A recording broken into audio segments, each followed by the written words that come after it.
ভাই আমার আধা জুসটা দিন তো।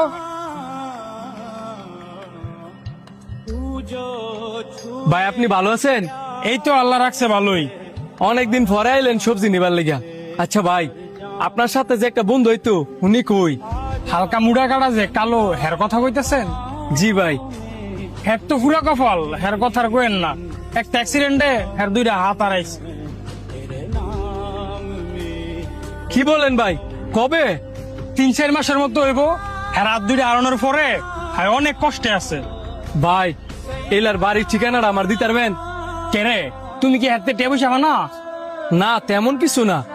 যদি টেবা না থাও আমার কাছে কও, কারণ হের যে পরিস্থিতি হাই টিয়া দিয়ে যাচ্ছ না।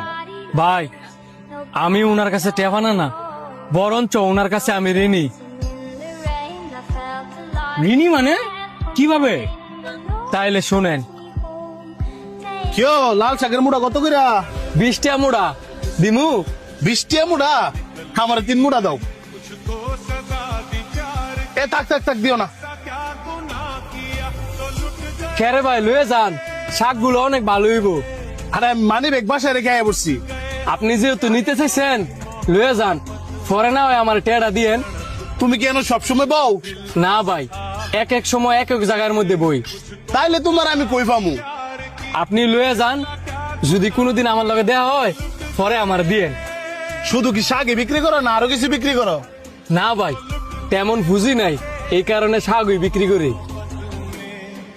বলতে পারো ওই শাক বিক্রি কইরা? তোমার ফ্যামিলিতে কয়জন আছে? আমি, আমার মা, বউ আর একটা বাচ্চা। ও আচ্ছা, তুমি কালকে বিকাল বেলা আমার সাথে এই জায়গায় দেখা করবা। ইমার্জেন্সি কইলাম, দেখা করতেই হইব। বিকালে এনো থাইকে কইলাম, আমি বারবার কয়ে গেলাম। এই যে তোমার নতুন ব্যবসা, এই ভ্যান গাড়ি নিয়ে এখানে প্রতিদিন সবজি বিক্রি করবা, কেউ কিছু বলবো না। এইসব আমার জন্য করলেন যে? আমার মায় মরার আগে বই লাগাইছিল, ভালো একজন দরিদ্র মানুষ হেল্প করতাম, আর তার এরকম ভাবে হেল্প করতাম যাতে সে জীবনে কিছু কইরা খাইতে পারে। হ্যাঁ বা না কিচ্ছু বলবো না। মনে করো আমি তোমার ভাই, এখানে মন দিয়ে ব্যবসা করো। গেলাম। আয়ো তুমি আমার লগে, হের বাসা তোমার দেখাই দেই। সানি ভাই, সানি ভাই,